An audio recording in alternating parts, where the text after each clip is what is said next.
Hello, everybody. It is, of course, Matir here. And I'm here to do something I don't usually do. I'm here to gush about something on my channel. Wow, no way. I've never done it before.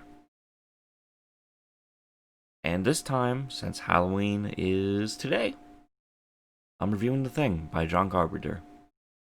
Now, before I get into it, spoilers, I'm spoiling the whole fucking movie.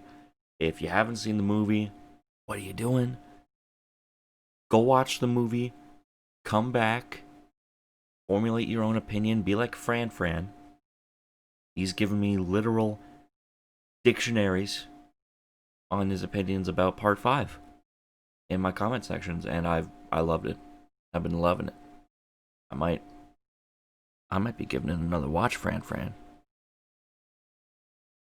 But we're not here to discuss Part 5. We're here to discuss the absolute horror classic that is The Thing from 1982. How does it start off? I want you to put this image in your head. I want you to picture a heartbeat. I want you to feel every single beat and hear it. And I want your mind to wander to Antarctica, the frozen tundra. I want you to hear the blades of a helicopter spin and hear them whirring, as one person is desperately trying to search for something. As they descend out of clouds made of frost, you spot a singular sled dog running from the direction the chopper was coming from. In the chopper, a singular gunman opens fire. This dog is lucky that this guy's a very bad shot as the chopper turns around and makes another run for the dog. All while a heartbeat is still happening. You want to talk about how to open a film? That is how you open a film. Every moment in those first 2 minutes makes you feel uneasy. No dialogue, just a constant heartbeat under the floorboards, getting you more and more uneasy. So we see a bunch of dudes being bros, namely Palmer, Blair, Windows, Gary, Copper, and Fuchs, with Childs fixing the snowcat outside, and the heartbeat ending when we cut to him. And a man playing chess and drinking whiskey in his shack. R.J. McCready, whom I'll be referring to as Mac, gets bested by the chess wizard, and as any sane man would do, fries it. Cheating bitch. He hears the helicopter and walks outside of his shack with some of the crew so that they can see this now identified Norwegian helicopter chucking thermite grenades at the dog and still missing. After landing, the Norwegian demonstrates his excellent grenade throwing ability by having it slip out of his hand, land next to the chopper, killing the chopper pilot, and blowing up the helicopter. Don't do that. Truly, he was bold enough to rival air hand grenade, and with the marksmanship on par with that of a 10-year-old with a sniper rifle with Parkinson's, he somehow misses the dog again and shoots Bennings in the leg. Gary pops his head wide open, and the mystery begins. Blair is trying to get Windows to contact someone, but Windows explains that they're in Antarctica, and the only people they probably could have contacted were those Norwegians. Also, this is Nulls. Say hi to Nulls, everyone. Mac, Copper, and Gary gear up to go to the Norwegian campsite and see it being completely destroyed. They obviously realize that there's something wrong, as when they enter the building, there's an axe in a door, and if you notice, there's a very subtle corpse that had slit their wrists and neck with a razor blade. It's truly blink and you'll miss it. The crew then finds a thawed out ice block that clearly housed something. Walking outside, they can see something that can only be described as a get the fuck away from that thing and let it lay there. Unfortunately, they're scientists, so they take the alien creature back with them. This is what the fanbase has dubbed Split Face. The entire crew gets a good look at this unsettling figure in this very unsettling scene with barely any dialogue. The camera just cutting to every individual crewmate's face and letting us see their reaction to this abomination until it cuts to the dog staring at the corpse knowingly. During an autopsy, it's revealed that that thing has a normal set of human organs. After the dog jump scares Bennings in the rec room, Clark, this is Clark, say hi to Clark, puts it with the rest of the dogs.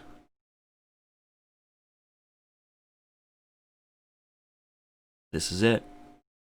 The long build-up from seeing that dog being chased to it being in a confined space with other living life. Again. The build-up, even in that dog pen, is perfect. The way the dog just walks into the middle of the pen and lays there, not moving, cold as stone, until it believes the coast is clear of intelligent life. And then the magic happens. The dog's face slowly blossoms, revealing the flesh and bone under the skin and fur as it detaches the dog's skull and it slides off the tongue. The dogs, sensing that maybe that dog in front of them is not in fact a dog, starts trying to chew through the wire. The dog slowly growing more and more grotesque and starts growing tentacle things and spider legs out of its back, starts spraying fluid over the dog trying to escape, attempting to consume it. Clark finally investigates the normally quiet dogs and finds this abomination among them.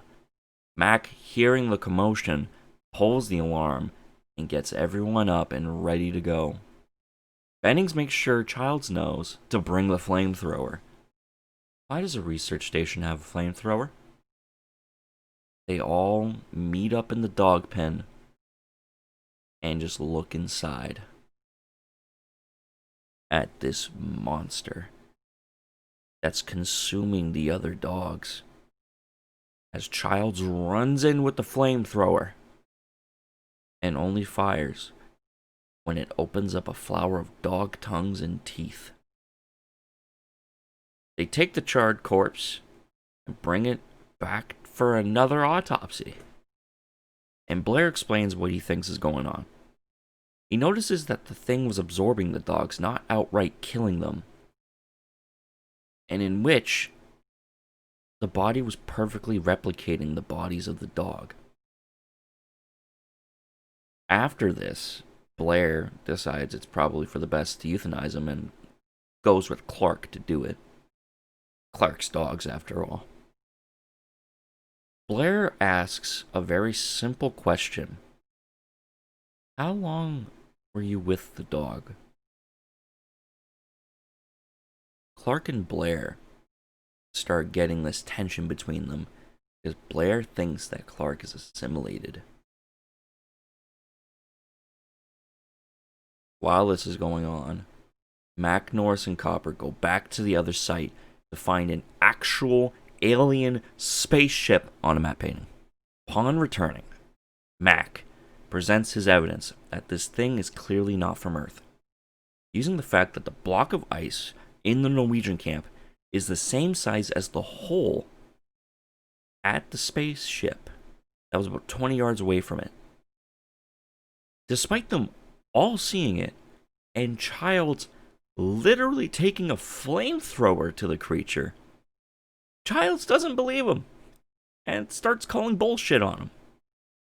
We cut to Blair, running a simulation on a computer, and since this is an early 80s sci-fi horror movie, the computer can calculate that it would take 27,000 hours for this thing to take over Earth if it's just left to roam.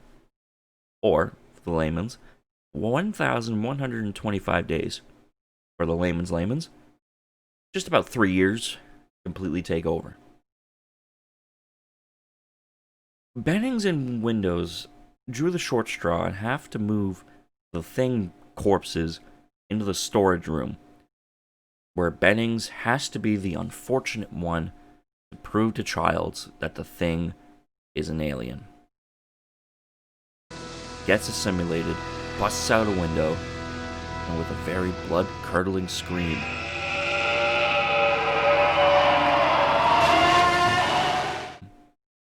is torched by the old gas and flare combo. They burn the rest of the bodies, to be sure. And when that's done, Mac notices Blair sabotaging the chopper so that no one can leave. Shots fired in the radio room. The remaining crew, minus Palmer, attempt to calm Blair down from being a bit of a lunatic. You see, Blair went a bit nuts. Mac saw him sabotaging the chopper. He then assaulted Windows and kind of destroyed all the radio equipment, meaning there's no escape. And is shooting at anyone who tries to come in. And even tried to kill them with an axe. These recent actions lead to Blair's new permanent residency, the 5-star hotel, a shack. It's a shack. Locked in there and barred from seeing the others, Blair lets Mac know. Keep an eye on Clark. The crew devises a blood test to see who's the thing, using uncontaminated blood that they just keep lying around for some reason. Since this is a horror movie, though, with about an hour of runtime left, the blood was sabotaged, and the blame is immediately cast onto Gary and Copper, the only two who have access to the samples. During this confusion, Windows tries to get a shotgun. Gary calms him down. Gary notes since that he is suspect, the crew might not feel comfortable with him as the head honcho. So at first appoints Norris to be the head of the station. He backs down. Means our boy Mac is the new head honcho. He brings the last of the blood samples and delivers a memorable monologue. I know I'm human. And if you were all these things, then you'd just attack me right now. So some of you are still human. This thing doesn't want to show itself. It wants to hide inside an imitation. It'll fight if it has to. But it's vulnerable out in the open. If it takes us over, then it has no more enemies. Nobody left to kill it. And then it's won. Mac makes a very important discovery.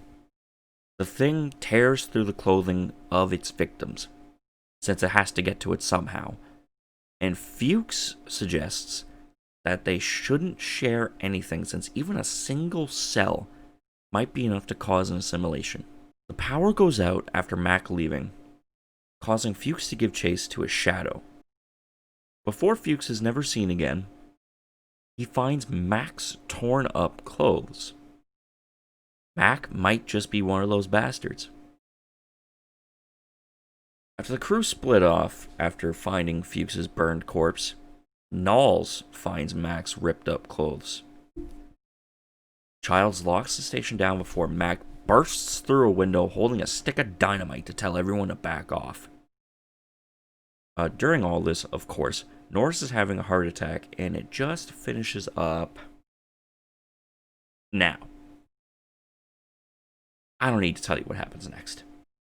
Copper gets the chest paddles, he goes, Blair, presses down, nothing happens the first time. He rubs them together again, Blair, chest mouth, takes Copper's arms off, head detaches itself, comes creepy crawling around, Palmer goes, You gotta be fucking kidding. and then boom, the head's gone. Two things come out of this. One, Clark tries to stab Mac, doesn't work out for him. Two, Mac believes that every single cell is independent of one another.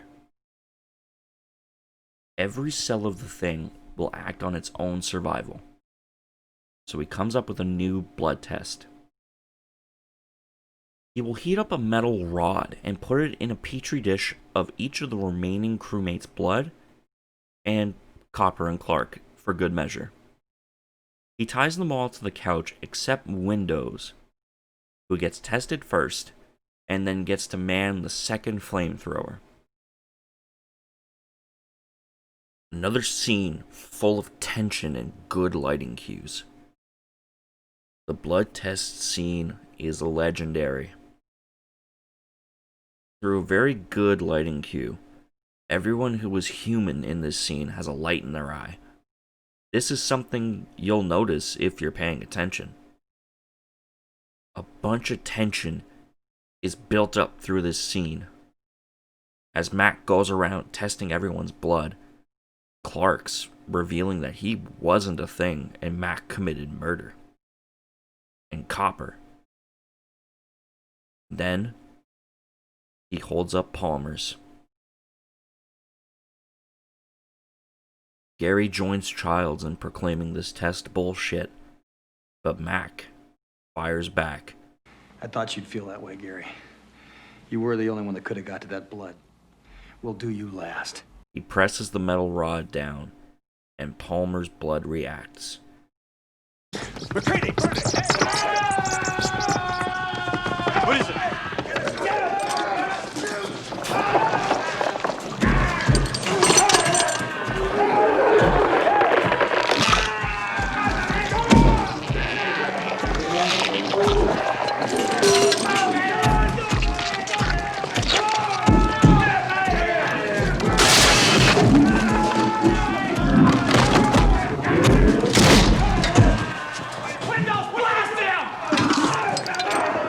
Palmer transforms and tries to kill Windows. After he is set on fire and put down for good, Mac has to do the unthinkable and burn Windows alive. The rest get tested, and when Gary is clear, he finally breaks. I know you gentlemen have been through a lot. And when you find the time, I'd rather not spend the rest of this winter tied to this fucking couch! Now the only one left is Blair. Gary, Knowles, and Mac go to test Blair, and Childs is left behind to guard the base. The three musketeers reach the MTV crib and notice that he's gone. After a small investigation, they notice a hole in the floorboards and unearth a tunnel. And at the bottom of that tunnel, a fucking spaceship that Blair was building throughout the entire movie. After blowing it up, it cuts back to the base. The camera pans up from the generator room to where Childs was.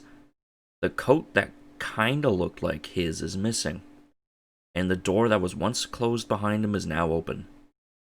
Knowles spots Childs running away when the generator goes out. With one last talk, the three resign to their fate, knowing that they will die. They go around the research station using a dynamite Molotov cocktail true combo to burn everything to the ground so that no trace of that thing remains. Only one last place to clear: the generator room. Finally, we are at the climax. No more distrust, only a thing that can transform into anything it is assimilated, in theory. With a funny gag about the generator being gone, they start rigging the generator room to blow. Knowles makes a terrible character decision and walks off alone, and is never seen again. Gary finished setting up his dynamite and gets face sucked by Blair, dragging his body off screen. Mac, after seeing Knowles disappear, accepts he is the last one and primes the detonator. Then a tentacle comes out of the floor and destroys the detonator, and then the Thing, in all of its glory, comes out and destroys the remaining mollies. It roars and starts to transform its body, and Mac, with a very simple Yeah, fuck you too! destroys the station. Mac goes to his shack to get a bottle and is ready to drink into the night. Before he can start, however, Childs appears again. Mac asks where the fuck he went, and Childs only says that he saw Blair. Why don't we just wait here for a little while? See what happens.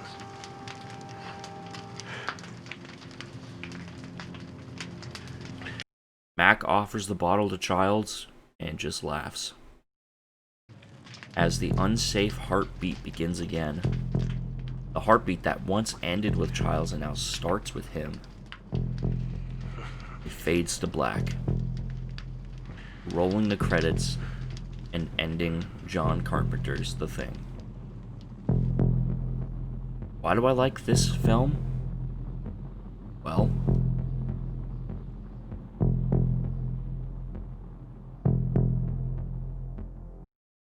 to put it shortly, build up. It properly built up every minute of the movie to constantly make you believe something that might not be true at the moment. Blair's distrust of Clark was clearly a red herring, but I believed it when I first watched it.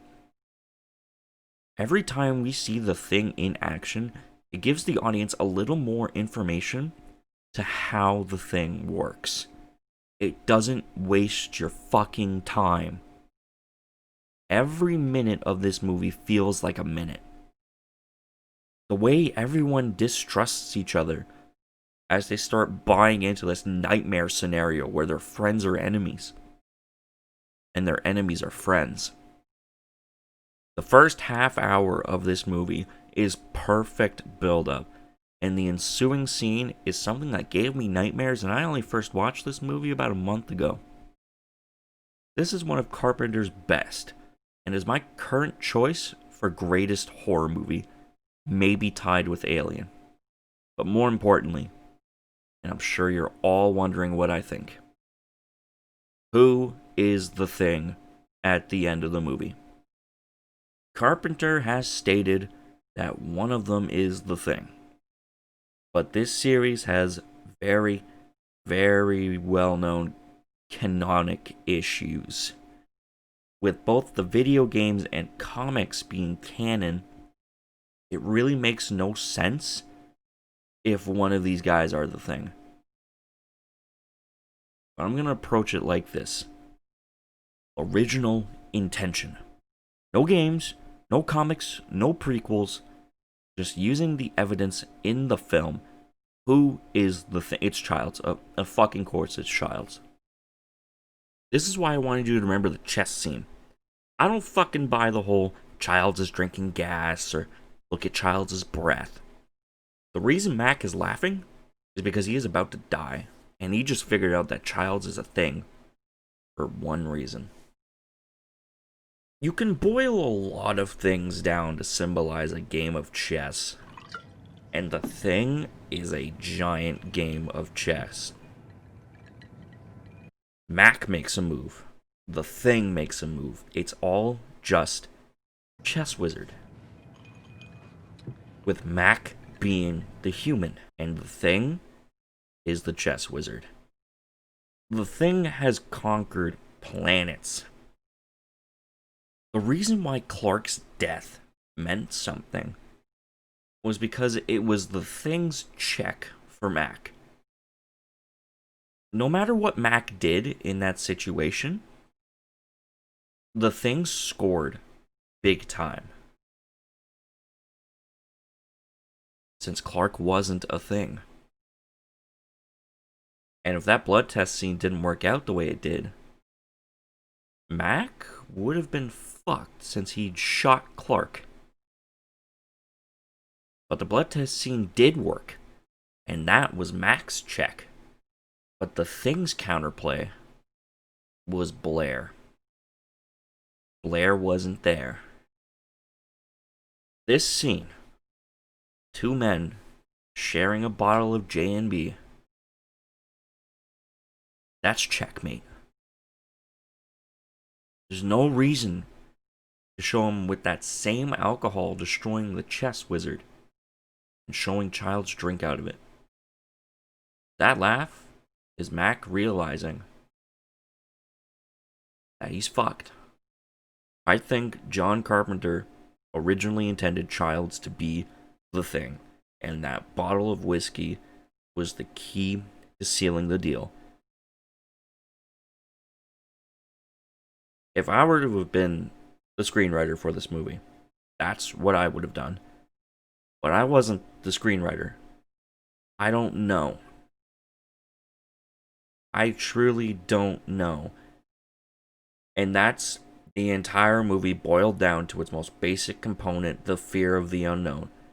I don't need to be the millionth reviewer on YouTube to tell you about the fear of the unknown.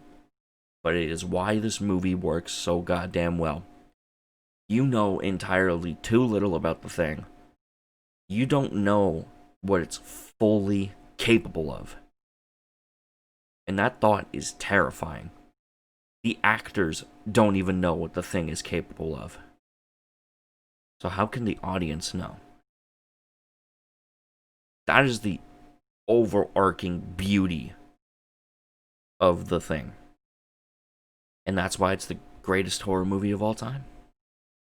So, that's The Thing by John Carpenter. I hope you enjoyed the review. If you left to go watch the movie and then came back, I hope you enjoyed the movie and I hope you enjoyed the review.